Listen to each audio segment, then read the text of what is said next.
ചർച്ചകളിൽ പാലിക്കുന്ന മര്യാദ മറ്റൊരാൾ പറയുമ്പോ എത്ര പ്രകോപനപരമാണെങ്കിലും പറയാതിരിക്കലാണ്, ഇടപെടാതിരിക്കലാണ്. രാജേഷ് സംസാരിച്ച സമയമൊന്നും ഞാൻ ഈ ചർച്ചയിൽ സംസാരിക്കുന്നത് നേരം പറഞ്ഞല്ലോ ശോഭാനി രാജേഷ് പറയട്ടെ. സാധാരണ രണ്ടുപേർ സംസാരിക്കുമ്പോൾ പോലും കേൾക്കാനുള്ള ക്ഷമയില്ലാതിരിക്കുന്നത് ഒരു മര്യാദയുടെ പ്രശ്നമാണത്. ചെറിയ മര്യാദ ഞാൻ പലതവണ അവരോട് പറയേണ്ടി വരുന്നുണ്ട്, നിർഭാഗ്യവശാൽ. ചെറിയ മര്യാദ കുറവുണ്ട്. അതുണ്ട്. പക്ഷേ പറഞ്ഞാൽ മതി, ശോഭാ സുരേന്ദ്രൻ ഇരിക്കുന്ന ചർച്ചയിൽ ഇനി താങ്കൾ ഇരിക്കില്ലെന്ന് തീരുമാനിക്കുക. അല്ലല്ല, അങ്ങനെ എല്ലാ ചാനൽ ചർച്ചകളിലും ഇത് രാജേഷിന് ഇങ്ങനെ ഒരു അസുഖമുണ്ട്. രാജേഷ് 10 മിനിറ്റ് സംസാരിച്ചാൽ ശോഭാ സുരേന്ദ്രന് 2 മിനിറ്റാണ് കിട്ടുന്നതെങ്കിൽ ഇടയ്ക്കിടയിൽ കയറി സംസാരിക്കേണ്ടി വരും. അല്ല, ഞാനാണ് ഇടയ്ക്ക് കയറി സംസാരിക്കുന്നത്. എത്ര നേരം സംസാരിക്കും? പറയട്ടെ. എല്ലാ ചർച്ചയിലും ഇങ്ങനെ രാജേഷിന്റെ സർട്ടിഫിക്കറ്റ് വാങ്ങാൻ അദ്ദേഹം സർട്ടിഫിക്കറ്റ് തരുന്നുമില്ല. പറയട്ടെ. ശരി. അല്ല, എന്റെ സർട്ടിഫിക്കറ്റ് ഒന്നും വേണ്ട. ഈ ചർച്ച കണ്ട ആളുകൾക്ക്, ലക്ഷക്കണക്കിന് ആളുകൾ നിങ്ങൾ പറയുന്നത് സത്യമാണോ അല്ലയോ എന്ന് വിലയിരുത്തും. ഞാനിവിടെ വളരെ ശാന്തനായിട്ടിരിക്കുന്നു. നിങ്ങൾ ഉറഞ്ഞു തുള്ളിക്കൊണ്ടിരിക്കുമ്പോ ഞാൻ ശാന്തനായിട്ടിരിക്കുന്നു. ഞാനത് മര്യാദകൾ കാണിച്ചിട്ടില്ല.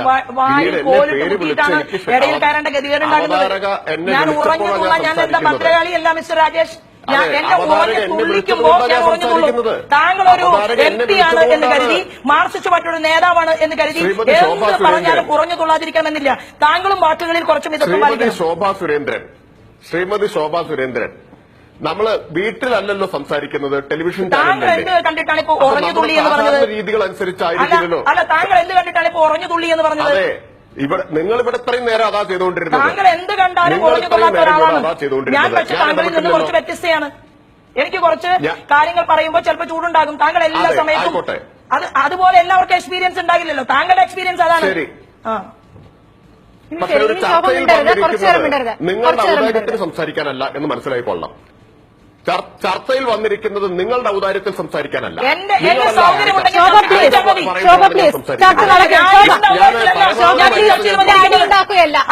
രാജേഷിന്റെ ഔദാര്യത്തിലല്ല ഞാൻ ഈ ചർച്ചയിൽ വന്നിരിക്കുന്നത്.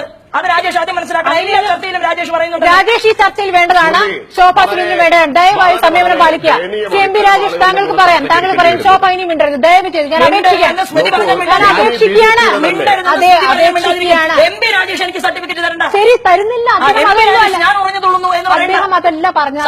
നിങ്ങൾ ചർച്ചയ്ക്ക് വിളിക്കേണ്ട, അത്രയേ ഉള്ളൂ. പക്ഷേ ശോഭ കുറച്ചു നേരം ഉണ്ടായിരിക്കും, അല്പം നേരം. രാജേഷ് പറയണ്ടെന്ന് ഞാൻ പറഞ്ഞോളൂ. ഇനി ഇടയ്ക്ക് കയറരുത്, ദയവേത് അദ്ദേഹത്തെ പൂർത്തിയാക്കാൻ സമ്മതിക്കാം. പൂർത്തിയാകട്ടെ. എനിക്ക് തോന്നുന്നില്ല ഈ ചർച്ച അത്ര സഹിഷ്ണുത അവർക്കുണ്ടാവുന്നുള്ളൂ. എനിക്ക് കുറച്ച് കുറവാണെന്ന് ഞാൻ നേരത്തെ പറഞ്ഞു. ശോഭ പ്ലീസ് മിണ്ടാതിരിക്കുക കുറച്ചു നേരം. വീണ്ടും വിമർശനങ്ങളാണ്, തിരിച്ചും അതാണല്ലോ. അത് കേൾക്കുക, അത്രയേ ഉള്ളൂ. പറയൂ.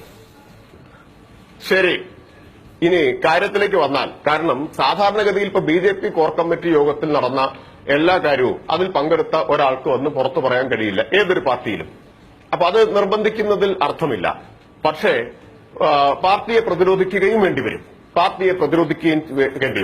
പ്രതിരോധിക്കുന്നതിന്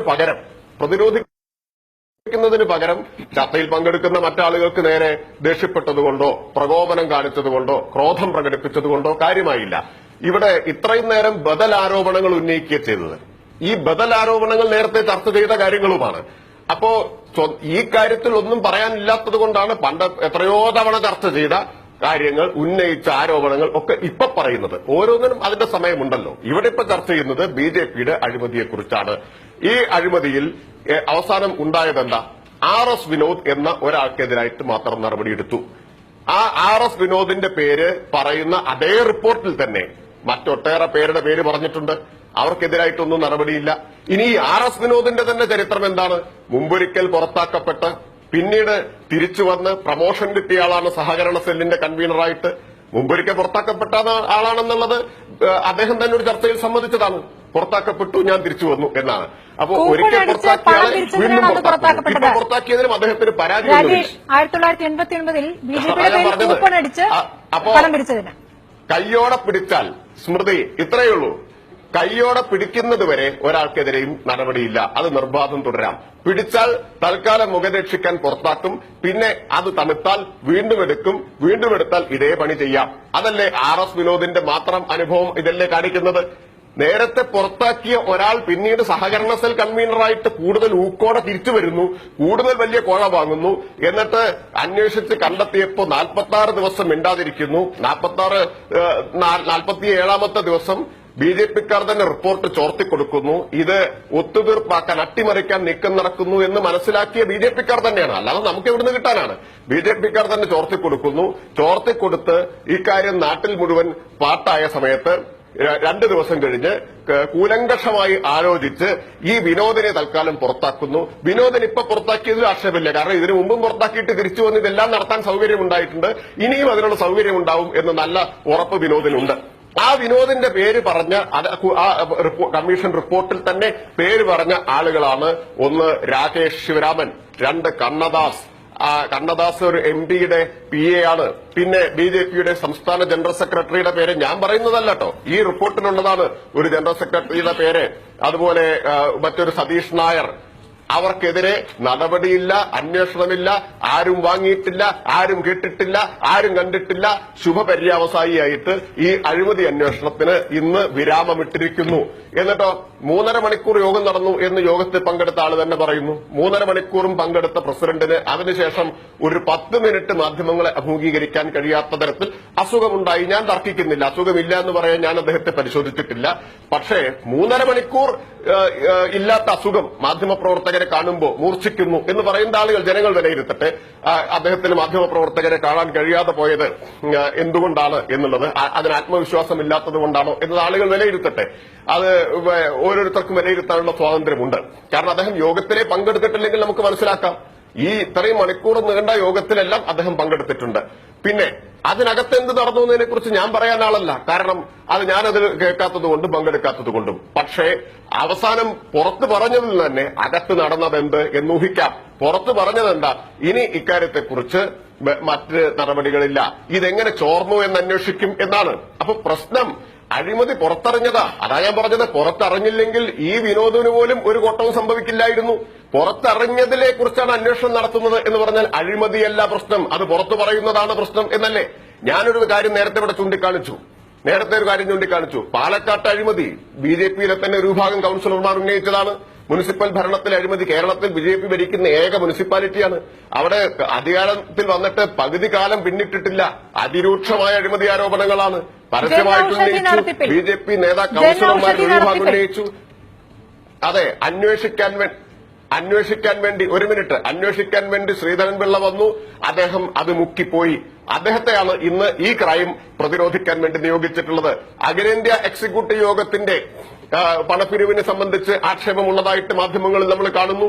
ഇതിനു മുമ്പ് പെട്രോൾ പമ്പും അതുപോലെ ഗ്യാസ് സ്റ്റേഷനുകളും അനുവദിച്ചതിൽ അഴിമതി ഉണ്ടായതും അതിനെക്കുറിച്ചുള്ള രാമൻപിള്ള കമ്മീഷൻ റിപ്പോർട്ടും എവിടെ എത്തി എന്നുള്ളത്, അതിന്റെ പേരിൽ എത്ര പേർക്കെതിരെ നടപടിയെടുത്തു എന്ന് ചൂണ്ടിക്കാണിക്കാൻ പറ്റും. അന്വേഷണം നടത്തിയതാണല്ലോ. ഇതിനു മുമ്പ് സേവിയർ പോൾ കമ്മിറ്റി റിപ്പോർട്ട് ഉണ്ടായിട്ടുണ്ടല്ലോ. വോട്ട് കച്ചവടത്തിലെ അഴിമതിയെക്കുറിച്ച്, സാമ്പത്തിക ലാഭത്തെക്കുറിച്ച് ആർക്കെങ്കിലെതിരെ ഇതിനു മുമ്പ് നടപടിയെടുത്തിട്ടുണ്ടോ? അപ്പോ ഇത് മാധ്യമങ്ങളുടെ മുമ്പിൽ വരികയും കയ്യോടെ പിടിക്കപ്പെടുകയും നിൽക്കക്കള്ളിയില്ലാതെ ആവുകയും ചെയ്തപ്പോ എങ്ങനെയാണ് ഒരാൾ ഒറ്റയ്ക്ക് അഴിമതി നടത്തുന്നത്? കേന്ദ്രഭരണത്തിന്റെ സ്വാധീനം ഉപയോഗിച്ചാണ് ഇത് വാങ്ങുന്നത്. കേന്ദ്രഭരണത്തിന്റെ സ്വാധീനം ഉപയോഗിച്ച് വാങ്ങാൻ ഒരാൾ മാത്രം വിചാരിച്ചാൽ കഴിയുമോ? ഒരു സഹകരണ സെൽ കൺവീനറും സംസ്ഥാന കമ്മിറ്റി മെമ്പറും മാത്രം വിചാരിച്ചാൽ? വളരെ ഗുരുതരമായ വേറെ പ്രശ്നമുണ്ട് സ്മൃതി. ഈ പണം ഡൽഹിയിൽ എത്തിക്കുന്നത് ഹവാല റൂട്ടിലൂടെയാണ്. കുഴൽപ്പണ ഇടപാടുകാരൻ, അതും പെരുമ്പാവൂരിലെ ഒരു കുഴൽപ്പണ ഇടപാടുകാരൻ വഴിയാണ് എന്ന് പറയുന്നു. എത്ര വലിയ രാജ്യദ്രോഹമാണത്! എന്നിട്ട് പറയാണ് ഈ ഒരൊറ്റ വിനോദ് മാത്രമാണ് അതിന് ഉത്തരവാദി. ഒരാൾ വിചാരിച്ചാൽ കുഴൽപ്പണ റൂട്ടിലൂടെ മറ്റൊരാൾക്ക് പണം എത്തിക്കാൻ കഴിയില്ലല്ലോ. രണ്ടാമത്തെ കാര്യം, ഇതേ BJP നേതാക്കളെ ആണ് കയ്യോടെ പിടിച്ചത്. എവിടുന്ന്? കൊടുങ്ങല്ലൂരിൽ നിന്ന്. നടപടി നേരത്തെ എടുത്തില്ല. പോലീസ് അറസ്റ്റ് ചെയ്ത് കൊണ്ടുപോയപ്പോഴാണ് കള്ളനോട്ടടിച്ച കേസിൽ. കള്ളനോട്ടടിച്ചവർക്കെതിരായിട്ട് നേരത്തെ ഉണ്ടായില്ലല്ലോ അഴിമതി. അവരുടെ പണം ഫ്ലക്സിൽ വന്നല്ലോ. ഇനി അതൊക്കെ പറഞ്ഞാൽ കൂടുതൽ രോഷവും ക്രോധമൊക്കെ ഉണ്ടാവും. ആര് നയിച്ച ജാഥയുടെ ഫ്ലക്സിലാണ് അവരുടെയൊക്കെ പണം വന്നത് എന്ന്. ഈ നേതാക്കൾ, കേരളത്തിലെ BJP നേതാക്കളുടെ എല്ലാവരുടെയും ഫോട്ടോ, ഏത് ഫ്ലക്സിലാണ് വന്നെന്ന് ഞാൻ പറയേണ്ട കാര്യമില്ലല്ലോ.